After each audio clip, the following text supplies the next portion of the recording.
Thank you for taking time for us, man.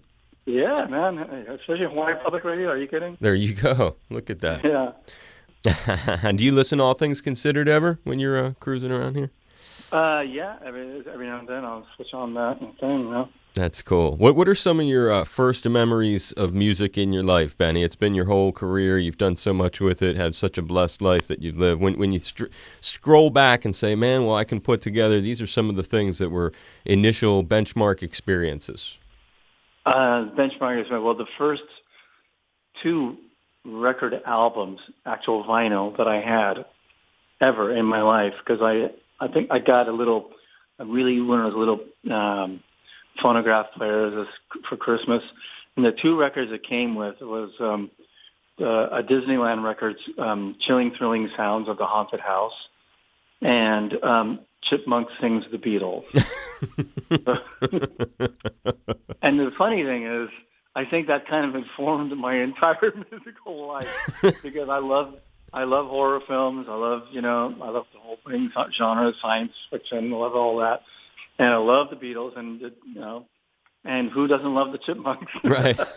How can you not love a chipmunk? So. Yeah, and then of course the real album that I actually had heard was Sgt. Pepper's, and then I became a huge Beatles fan, and through the Beatles actually learned about music, what a major chord is, minor chord, how progressions work, how turnarounds and choruses and hooks and all kind of crazy random musical things. So that's like the beginning of that. And then to augment that, I played a lot in Hawaii when I was 12 with my uncle, Joe the Fiddler, who was he was a fiddler. We played under the banyan tree Sundays sometimes. He played under the banyan tree all the time. But sometimes I'd accompany him. And through him, I learned all these crazy, like gypsy melodies and bluegrass, classics, Will the Circle Be Unbroken and Boil Them Cabbage Down. So it was a really crazy, eclectic upbringing. And plus the strong Hawaiian musical tradition there, because one of the great things about Hawaii is how into music they are, how much music is locally produced and it comes from there, how it's like supported so much, even though some people might think, it's not really supported. It is. I mean, I don't know another state in the union that has, all these radio stations dedicated to music that comes from their state, Well, that's a very unusual thing, and it's a good point. When I first came here, and those stations, to add to that, some of them mix in reggae classics that on the mainland you'd basically only hear on a college station. You can hear anything from Night Nurse to Trouble No More. I mean, Marley classics, and it's very unusual. You're right. It's a special place. You still live here, or are you living on the mainland these days? I'm living in the mainland, but I try to get there as often as I can. And eventually, I'm sure I'm going to live. I have to live there again, So, yeah. What prompted your move from here to there? Which obviously San Francisco, I think that was the first place. That was the first stop. Yeah. Well, I had a rude awakening because I was playing a lot in Hawaii. And, and people thought I was, pretty good. And I thought I was pretty good. And then I came into contact with the Crusaders, who used to be the Jazz Crusaders. This is Wilton Felder and Stix Hooper and Joe Sample. And through a long, involved set of circumstances, I ended up playing 3 shows with them because they were stuck for a bass player. They're used to people like Chuck Rainey and Alphonso Johnson and Abraham Laboriel. And I, as good as I, seemed to be, I was severely lacking in a lot of real basic musical things that I should have known but didn't because there was not enough tutelage on the island to to teach me, you know, like what are the basics of bass playing and rhythm section playing and all this stuff. You know, I was more focused, you know, being some, you know, early teenage, you know, testosterone nerd guy, you know, just, you know, playing a lot of licks and solos and all this stuff, but not enough of the foundational aspects of the playing. So that was a rude awakening because they were not shy about telling me what I lacked, you know. And I was like, oh, my God, you know, my whole world was melted. I remember sitting on a curb, you know, outside the rehearsal studio going, oh, my life, you know. But it was great. I made, you know, a couple of days later, I realized, wow, I guess I need more education of a sort that I can't get here, you know. So off I went.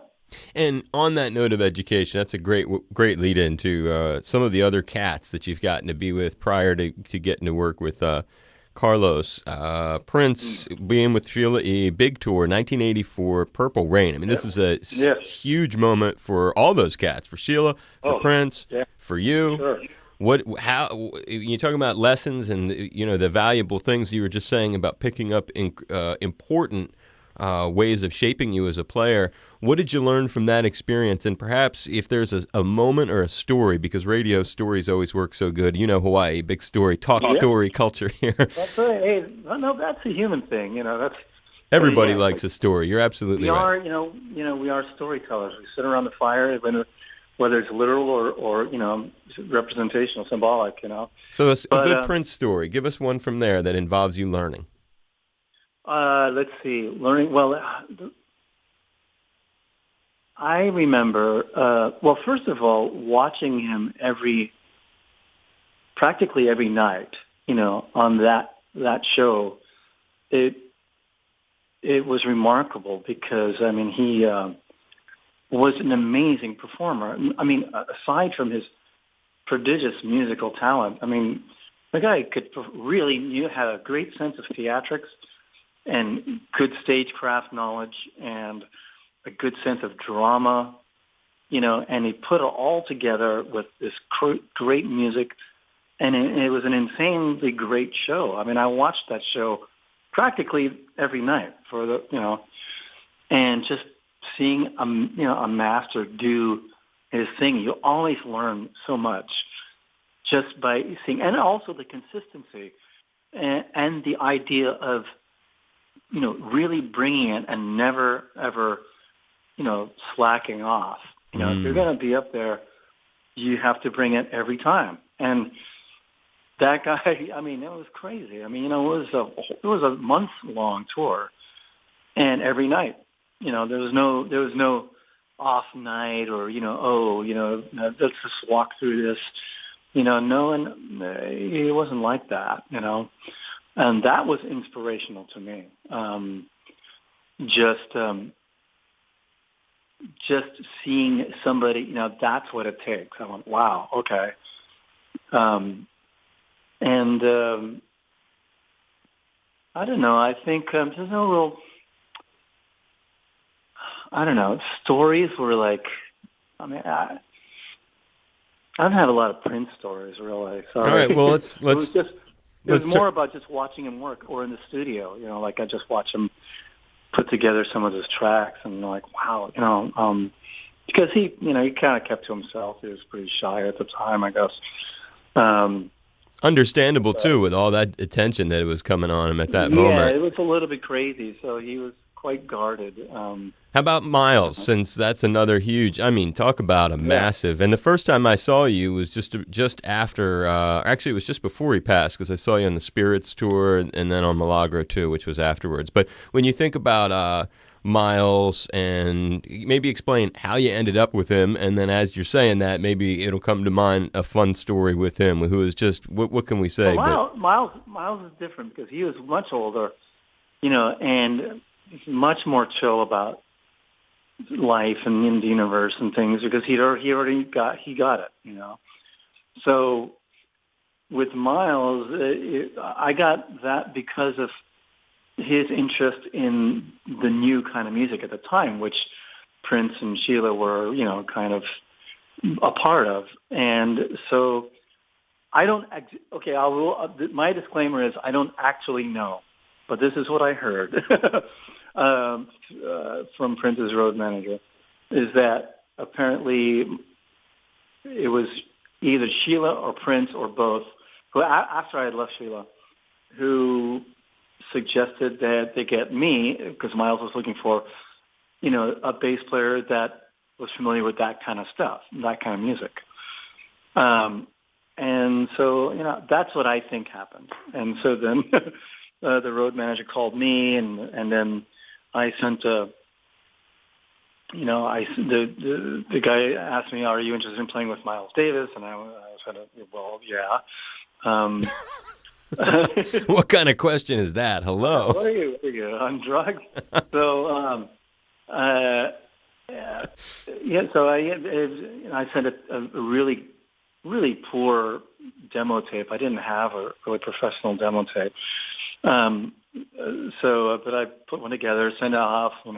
I didn't have a professional, cool photo, so I sent some weird Polaroid of, And anyway, that was that. And they said, well, come to rehearsals, Santa Monica, and so that was that. And that, my first memory of him is him coming into the rehearsal studio, and it was just like the king or the emperor, Right. In my mind. And I was pretty nervous about it, but about rehearsing. And we went over some things, and we rehearsed about 2 hours at the most. And then, and then he said, "Okay, let's go." That's it. He just called it. And I was expecting these long, arduous rehearsals. We had a whole week booked or something. And he was walking out, and I asked him, "So is that it?" And he goes, "Yeah, I don't like to rehearse." He said, "I don't like to rehearse too much. It makes me nervous." So I went, "Okay, cool." And that was my introduction into his kind of really mystical, world, and it was great, What's a gig that stands out from that, or maybe a moment where some special guests or friends of his showed up, or just a humbling moment where when you look back? The whole thing was a humbling moment, trust me. But one thing, a lot of gigs were memorable too. We played at the Coach House in what's it? California somewhere. Yeah, Capistrano or something. Yeah, the Coach House, really cool place, really nice sound. Small wooden. Just felt great vibe. And the funny thing is, the two things that I remember, and they both happened there, was one. We were backstage, I think after the show, and he was talking to someone else's dad or something, and the guy, and I was in the room, and the guy was going, "Man, Miles, you sure look young, And he goes, "These guys keep me young," And I was like, just so, like weirdly proud and like felt, so honored to be in that, glow. It's like, the idea that, well, no, I mean, I think, like, how can why would he be getting anything from us? It's us that is getting like everything from him, Right. But it's more reciprocal, obviously. Yeah, and I was like, wow, that was like a real human moment that, of many actually. And then we used to have at the same place, I think it was a year later or something, we used to have this song where there was always a reprise, and it would be like double time, it was like, I forgot what. Oh, it was a Wrinkle. That's right. And then there would be a big ending chord, da, and then they counted off again. The drums are counted off, and it'd be double time. It would sound like kind of like a Prince jam in E, with John Scoville's melody going, and usually it's just it was just a double time tempo. And then that show, for some crazy reason, I think we all got together in the rehearsal and in the room and said, when we do that again, let's do it even like triple time, like speed metal, like Metallica, and we went, really, you want to do it? Really? We thought, okay, this is it. We're actually going to do something completely crazy, and we'll either get killed or, or whatever. It'll be fine, because we were thinking, what are we doing? Are we insane? Why are we doing this? Miles is going to shoot us, And so we did it, and then we came back in and we did the speed metal thing. And he usually plays over it, and he just stopped while we were doing it. And we're looking at each other, and we're like, oh, no, shit, here we go, And he just stopped playing, and he looked down, and he just started kind of laughing a little bit. It's like you crazy kids, you, right. And it was a big like relief thing, and it also was like another wow, he's not like Darth Vader like everyone makes him out to be. He's a chill, wonderful guy. He just loves music, So that's 2 stories. No, those are great and very humanizing. Very humanizing. Yeah. Oh, he was a human through and through, man. No, it's incredible. And I know you have a lot more stories to share. You're on sort of a tight time thing. I got to let you go now, right? You got to do more of these, correct? Or are you done? No, actually, this is because of my screw up. I only had one other thing, and I tried to call them, and I think I missed that boat, but that's okay. So yeah. You have enough time to do a couple more questions, or you want to go? Yeah. All right, cool. Just double checking. I don't want to be that guy. You know what I'm saying? No, you're not that guy. And I'm that guy. Say again. I'm that guy. Nah, you're a good guy. And what brought Santana from Miles? And it was right around that time too, so it's actually a good coupling of how it works. What brought Carlos into your life from that extraordinary experience? I don't know, it's weird. We ended up in a recording studio together. Somebody else's album, this guy, Paolo Rustichelli, Italian guy. And Wayne Shorter was on it, Ricky Wellman, Miles' drummer, and this guy, Paolo, had all these different random people on it. And we ended up in the studio together. And I think, Carlos had already seen me with Miles anyway, because Carlos was a big Miles fan, so, And then we met in the studio, and it was like, hey, it was a lot of fun. It was really inspiring, because Carlos is just an amazing player. I mean, whenever he plays, he's just, himself, and it's so musical. It's crazy. So we had a good time, and he said, hey, I might, be thinking about changing, I might need another bass player. And I said, well, sure. And I'd already left Miles at the time. So, sure, I'll here's my number and blah, blah, blah. And I said, yeah, I'd love to play. And so he said, well, let's come to a rehearsal. And it was basically an audition. And it was just a good thing that I grew up listening to those guys. I mean, I was all up in those first 4 albums, in Hawaii. Had you seen them at the Blaisdell or anything when you were a kid? I had seen him not with the Santana band, but with the John McLaughlin. Oh man, with Billy and everybody at the. Yeah, I was there in the front row, by the way, because me and my cousin just muscled our way up in front, and we were watching, and it was just mind blowing. And then I was also there at the Buddy Miles Carlos thing in the Crater Festival. Wow. Yeah, I mean, I was like, Hello. So, and I just love, I would go home, come home from school, and depending on what year, smoke a bowl, and just, listening to all that stuff, and just, really, anyway, so I knew that stuff, pretty well, almost like the back of my hand. And so I went in, and they were like, oh, geez. because a lot of the guys they had been playing with previously, some of them were really great bass players, but maybe they didn't really know the catalog. Yeah. And I was just like, yeah,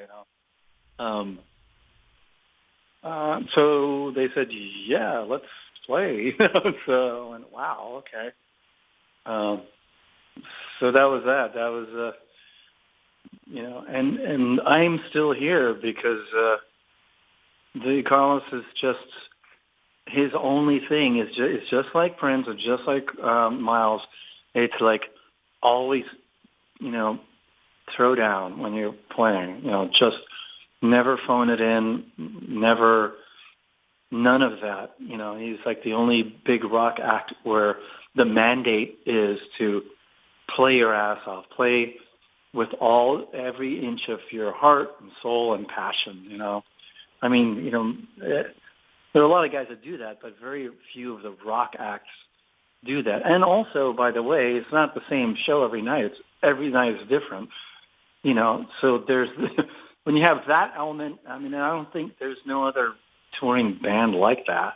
Very few. I mean, that's one of the more important points, actually, that you mentioned, and it sort of answered a question you knocked out that I would have asked. Most bands follow a set list meticulously. There are so few, you can probably count them on one hand, that don't. Obviously, the Grateful Dead were huge practitioners of that. And Carlos, to his, I've seen Carlos, and I've seen you with Carlos maybe a dozen times. I've seen Carlos probably pushing 30 times in all. Wow. And many times I go night after night on the same tour, and for the very reason that we're kind of talking about, because I wanted to see how much does the show change, how much do they say this, because that was, once you've seen a show 2 nights in a row and you hear them say the same stories and play the same songs, you go, wait a minute. This isn't nearly as exciting as I thought at night one. Versus Santana, I remember in '92 catching 3 summer shows in a row on the Milagro tour and wanting to hear Right On so badly. And then at the first show in Tweeter Center in Mass, they didn't play it. Then the next night they played it in Nashua, New Hampshire. I mean, it's so I know exactly. The value. And then the third of those shows, if I might add, one of my very favorite Santana shows of all time, it was the end of July 1992 on the side of a ski trail at Stowe, Vermont. The band Fish opened, as they had that whole summer tour. And, I remember that. And you guys, not only did Fish... Somebody threw something at the stage, too, That was the next time. You're thinking of '94 with Buddy Guy opening, and somebody threw a rock up there during Maggot Brain. Yeah, it was a rock or a lighter or something, and it hit Carl on the head, and he was so pissed. Yeah, and Carlos stopped the show and said, "Hey, don't be throwing no rocks up here or whatever."